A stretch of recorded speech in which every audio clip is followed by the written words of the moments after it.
Praise the Lord. ഏവർക്കും ക്രിസ്തുവിൽ ഒരിക്കൽ കൂടെ സ്നേഹവന്ദനത്തെ അറിയിക്കുന്നു.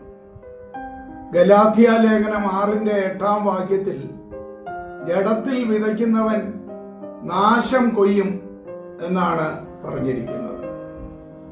എന്തു വിതയ്ക്കുന്നുവോ അതേ മനുഷ്യന് കൊയ്യുവാനായിട്ട് കഴിയത്തുള്ളല്ലോ. മാഡലിൻ മുറെ ഒഹേർ എന്ന സ്ത്രീയാണ് അമേരിക്കയിലെ നിരീശ്വരന്മാരുടെ സംഘടനയുടെ സ്ഥാപക ആയിരുന്നത്. 1963 മാഡലിൻ മൊറേയുടെ കോടതി വിധിയിലൂടെ അമേരിക്കൻ സ്കൂളുകളിൽ അതേവരെ ഉണ്ടായിരുന്നതായ പ്രാർത്ഥനകൾ മുടക്കിക്കുവാനായിട്ട് ഇടയായിത്തു. സർവശക്തനായ ദൈവമേ, നിന്നിൽ ഞങ്ങൾ ആശ്രയിക്കുന്നു. നിന്റെ അനുഗ്രഹങ്ങൾ ഞങ്ങളുടെ മേലും ഞങ്ങളുടെ അധ്യാപകരുടെ മേലും ഞങ്ങളുടെ രാജ്യത്തിന്മേലും ഉണ്ടായിരിക്കണമേ എന്ന് പ്രഭാതത്തിൽ സ്കൂളുകളിൽ പ്രാർത്ഥിച്ചിരുന്ന ഈ പ്രാർത്ഥനയാണ് ഈ സ്ത്രീ നിർത്തുവാനായിട്ട് ഇടയായി തീർന്നത്. അതിന്റെ ഫലം എന്തായിരുന്നു എന്ന് ചോദിച്ചാൽ ഭീകരതകൾ പൊട്ടിപ്പുറപ്പെടുവാനായിട്ട് ഇടയായി. 10നും 13നും ഇടയിൽ പ്രായമുള്ളവർ അവരുടെ സഹപാഠികളെ തുരുതുര വെടിവെച്ച് കൊല്ലുവാനായിട്ട് പിന്നീട് ഇടയായി.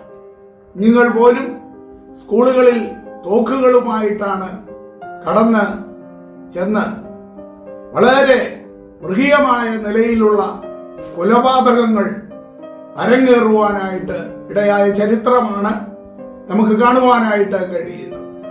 പ്രാർത്ഥനകൾ മുടക്കി പകരം ലൈംഗിക വിദ്യാഭ്യാസം സ്ഥാപിക്കുവാനായിട്ടും ഇടയായി. അതിന്റെ ഫലം എയ്ഡ്സ് പോലെയുള്ളതായ മാരക രോഗങ്ങൾ കടന്നുപിടിക്കുവാനായിട്ടും ഇടയായി തീർന്നു.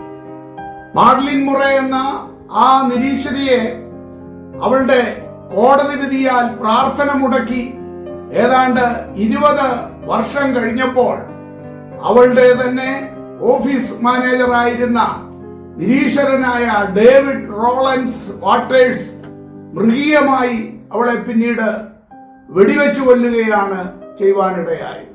അവളെ മാത്രമല്ല അവളുടെ മകനെയും ചെറുമകനെയും ഒക്കെ വെടിവെച്ചു കൊല്ലുവാനായിട്ട് ഇടയായി തീർന്നു. കൂടാതെ വലിയ അനർത്ഥമാണ് അവൾ അല്ലെങ്കിൽ അവളുടെ കുടുംബം ഏറ്റുവാങ്ങുവാനായിട്ട് ഇടയായി തീർന്നത്. ഇവിടെ അതാണ് ഗലാത്യ ലേഖനത്തിൽ നമ്മൾ വായിച്ചത്. ജഡത്തിൽ വിതയ്ക്കുന്നവൻ നാശം കൊയ്യും. നാം യഥാർത്ഥമായി നന്മ വിതച്ചാൽ ആ നന്മ നമുക്ക് കൊയ്യുവാനായിട്ട് കഴിയും.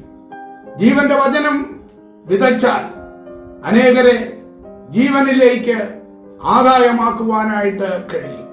എന്നാൽ ഇന്ന് പലയിടങ്ങളിലും നമുക്ക് കാണുവാനായിട്ട് കഴിയുന്നത് പാപത്തിന്റെ വിത്തുകൾ സാത്താൻ പലയിടങ്ങളിലായി വിതച്ചുകൊണ്ടിരിക്കുകയാണ്.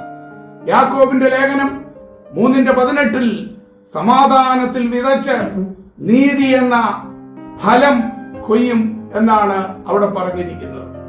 അതേപോലെ സദൃശവാക്യങ്ങൾ 11:18 നീതി വിതയ്ക്കുന്നവനോ വാസ്തവമായ പ്രതിഫലം കിട്ടും എന്ന് അവിടെയും പറഞ്ഞിരിക്കുന്നു.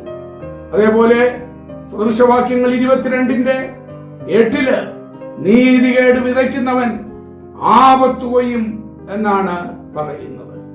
അതേ പ്രിയമുള്ളവരെ, ദൈവം നമ്മെ ആക്കിയിരിക്കുന്നത് നീതി വിതയ്ക്കേണ്ടതിനാണ്.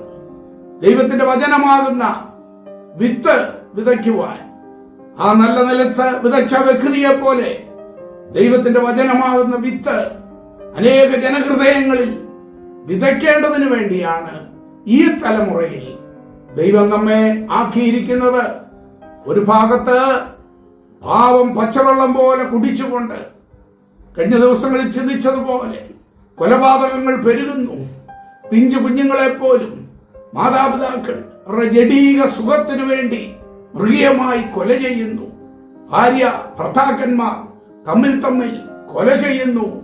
ഇതെല്ലാം നാം കണ്ടുകൊണ്ടിരിക്കുന്ന ഒരു പൈശാചിക കാലഘട്ടത്തിൽ നീതി വിതയ്ക്കുവാൻ, ദൈവത്തിന്റെ വചനമാകുന്ന വിത്ത് വിതയ്ക്കുവാൻ, അനേക ഹൃദയങ്ങൾക്ക് അത് സമാധാനവും ആശ്വാസവും ആയിത്തീരുവാൻ ഇടയാകേണ്ടതിന് നമുക്ക് ദൈവം നമ്മെ ഏൽപ്പിച്ചിരിക്കുന്ന ഉത്തരവാദിത്വം നിറപടിയായി ചെയ്യാം.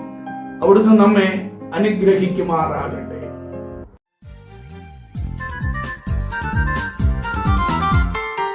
അത്ഭുതമേശുവിൻ നാമം ഈ ഭൂവിലെങ്ങും ഉയർത്തിടാ. അത്ഭുതമേശുവിൻ നാമം ഈ ഭൂവിലെങ്ങും ഉയർത്തിടാ.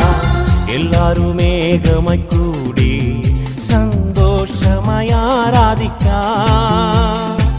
എല്ലാരും ഏകമായി കൂടി സന്തോഷമായി ആരാധിക്കാം. നല്ലവനാ കർത്തനവൻ വല്ലഭനായി വെളിപ്പെടുമേ. നല്ലവനാ കർത്തനവൻ വല്ലഭനായി വെളിപ്പെടുമേ. അത്ഭുതമേശുവിൻ നാമം ഈ ഭൂവിലെങ്ങും ഉയർത്തിടാ. അത്ഭുതമേശുവിൻ നാമം ഈ ഭൂവിലെങ്ങും ഉയർത്തിടാ.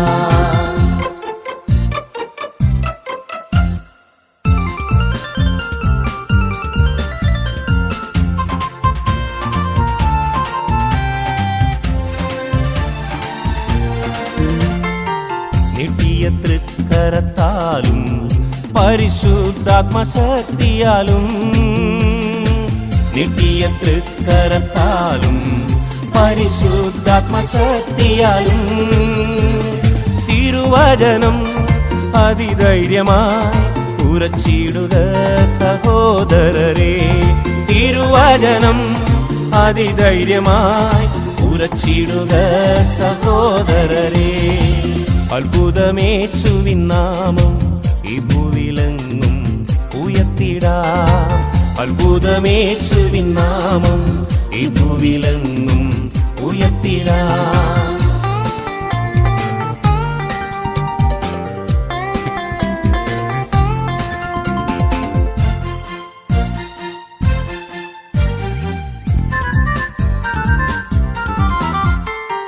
മിന്നൽ പിണറുകൾ വീശും പിന്മാരിയെ ഊറ്റുമവൻ.